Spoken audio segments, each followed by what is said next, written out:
It's about damn time.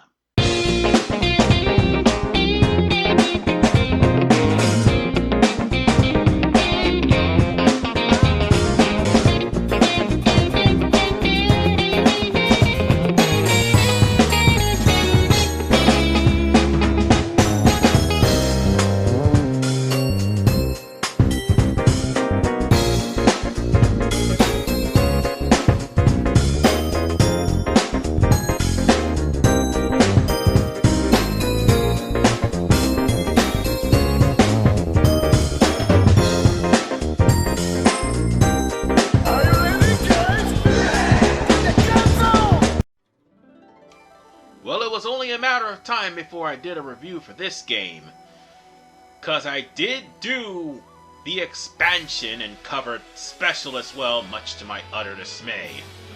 But this game, however, may be the best Dynasty Warriors 6 experience you will ever get, because Dynasty Warriors 6 is absolute garbage. So, we are here with 6 Empires, and it's not as bad as everyone makes it out to be. It has its cons, definitely. And some of them carried over from its expansion, or should I say, the game it's expanded from. But I will do a better job of reviewing this game than G4 ever could possibly do in their entire careers. I'll get the pros and the cons to see where this game stands with not only me, but everybody else, in the review of Dynasty Warriors 6 Empires, with 75% less dick kicking.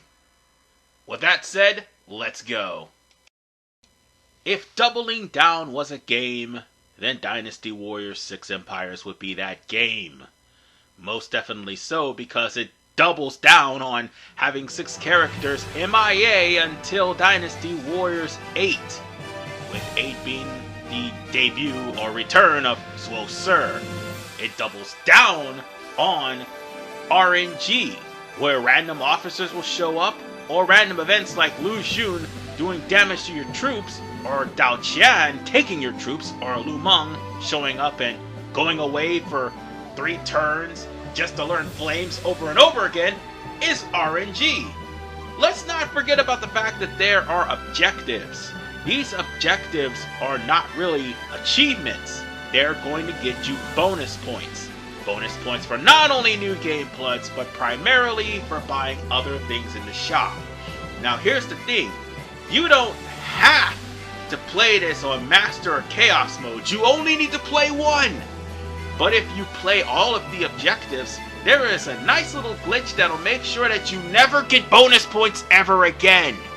So do you really want to get all the objectives? No, you don't. Because you want to get bonus points to make sure that your progress will be saved over, because that means you'll have to start all over and get all of your weapons back up to point. Never mind the fact that you have to restart the Crystarium that's in your character every single time, but at the exact same time you're gonna have to rebuy all of the upgrades for your weapons if you don't save up for bonus points, and doing all the objectives will rob you of that. Never mind the fact of the cards. The cards probably play a major part in this game. And when they do, they would normally shift the balance of battle to your favor or their favor. And they also show up via RNG. You don't really have to recruit an officer. Well, doing so will be for achievements, but guess what your achievements is going to be? Recruiting all the playable characters, beating all the scenarios, and unlocking the bonus points. That's it. It has literally nothing to do with getting a battle in Chaos or in Master Mode. You just pretty much have to get everything beaten, all the scenarios beaten, all of the officers unlocked, and pretty much get all of the bonus items, and that's it. And all these cards right here, They're practically going to break this game to where you will never have to worry about a defense. You will constantly recharge your troops, and you will constantly get money. Money that, by the way, is capped. Oh, never forget, we also have clone weapons. Whoop-de-doo. Clone weapons are back, except for a couple of people, including Ming Hua. But also, that's not it. Like I said, the money is capped. And you want to know how much is capped? 99,999. Yeah. And also, you have resources, and it's capped at 6. You start off at 3, but it will still be capped at 6 regardless of what you do. And to make things worse, you're not going to be able to get all of your edit characters because you can only have 16 people to defend an entire force. You literally have 8 side characters and 8 characters there, and you need at least 4 generic officers with 4 Musou officers. That's how that works. And not to mention the DLC. Oh yeah, let's not talk about the DLC. The DLC is basically for all of the free armor and also the free music tracks from Dynasty Warriors 5 on back. This is the game that started DLC in Dynasty Warriors. And oh, to go back on the subject of RNG, there's 3 different types of events. Either 1, there's going to be a suspiciously moving officer that will capture every base till it gets to the main camp. An officer that's doing a surprise attack on your supply base until it gets to the main camp. And also, Inspired Officer, which does double the damage. Also, Renbu. It's back! As you can see, running fast, and also, you're practically attacking over and over and over again. Yep, Renbu is back. Well, at least you don't have a meter. Still, it's pretty damn bad. And if there's anything else I should mention, oh right, I almost forgot one other important thing. The goddamn defections. If there was a meter to show the loyalty of the soldier instead of a hidden value, it wouldn't be so bad. But RNG is so bad, defections would randomly happen. Oh hey, everybody remember that moment where Lubu trashed some of my bases, took out 2 of my officers, and then all of a sudden defected? Yeah, that's just a prime example of the sort of things that happen in this game. You could be winning, you could be dominating, and 2 of your officers will all of a sudden defect in the middle of battle and jump to the other side. You want to know what makes things even worse, ladies and gentlemen? Sometimes the officers that defect are your oath or marriage, and when they defect, oh lordy lordy, that is terrible. You are going to be losing half of your troops because there are people that are loyal to them. Oh, yeah. Never mind the fact that there is also random duels. Although nowhere near as much as Dynasty Warriors 6, still, they're just random duels everywhere. And you want to know what else is everywhere? Defections. And they could happen anytime, anywhere. Hell, they could happen with a special officer who's supposed to be going to your base, burning it down. They could burn your base down 1 minute, and in the next minute, poof, they defected. Now, why is RNG so much of a hated concept in Dynasty Warriors? I know what you're asking, and I'm going to answer you. Because you are not playing against other people. It would be different if there was no advantages against your opponent. It would be different if there was counter-up like there was in Samurai Warriors 1. There isn't. And when RNG is implemented in a game like this, where you have co-op instead of counter-op, guess what that constitutes to? Fake difficulty! So fake of difficulty that it truly does not matter.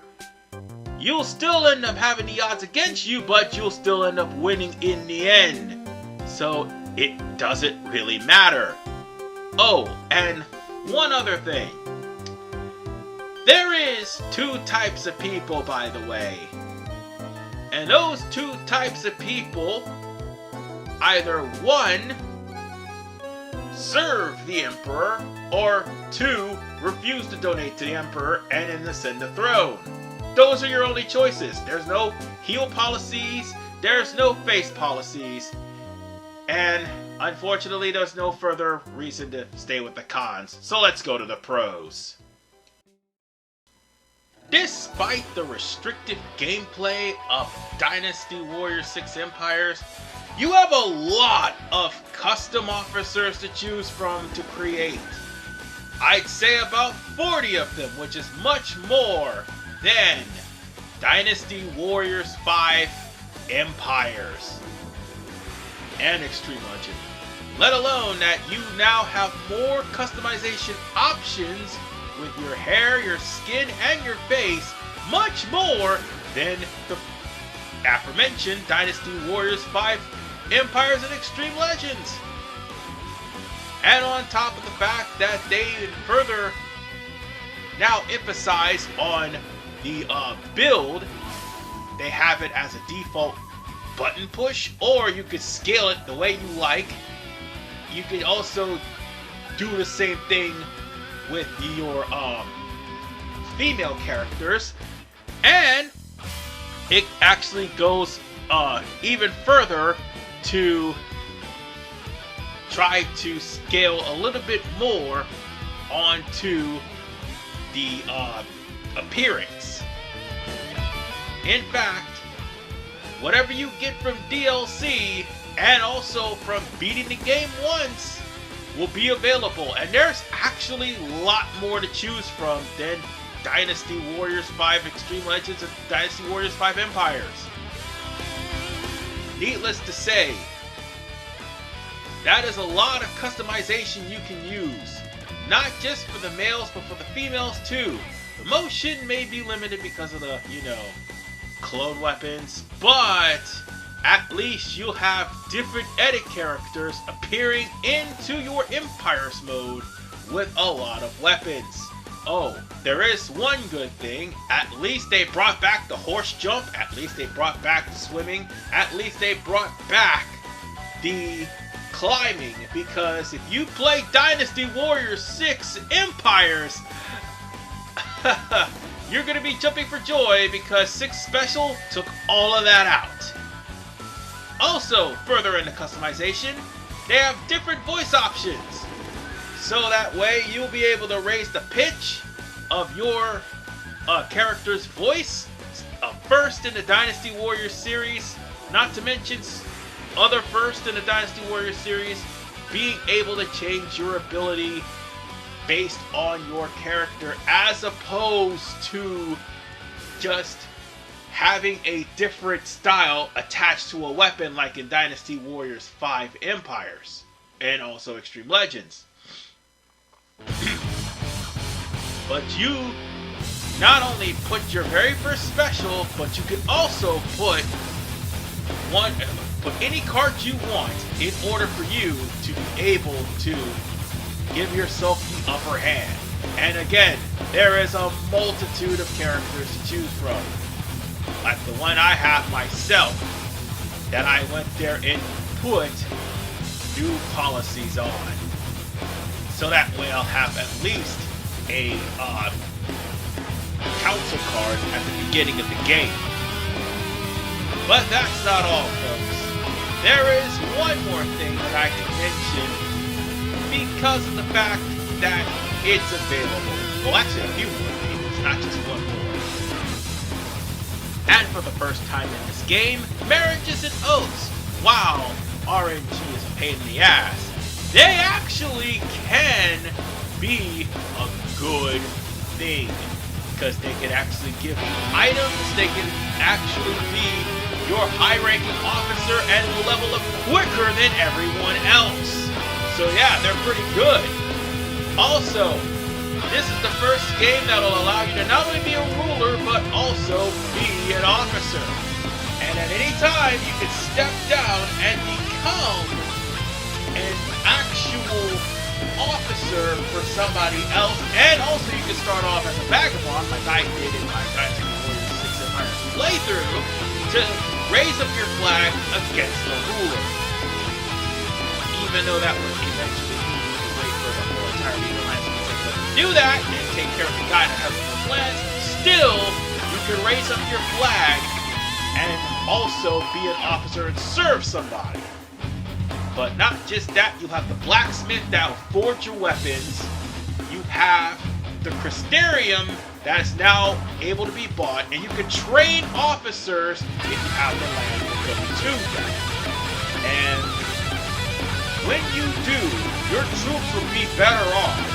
Oh, and also you can use all the minerals to give them special abilities as well as yourself. So yeah, there's a lot of things this game has to go for, aside from the great soundtrack and great voice acting as well. So there is some good things, however, the rating must take place. Well, there was something I forgot. It has the best non-min stage in the game. Yeah, no poison lakes. And on top of the fact that you yourself can actually perform surprise attacks.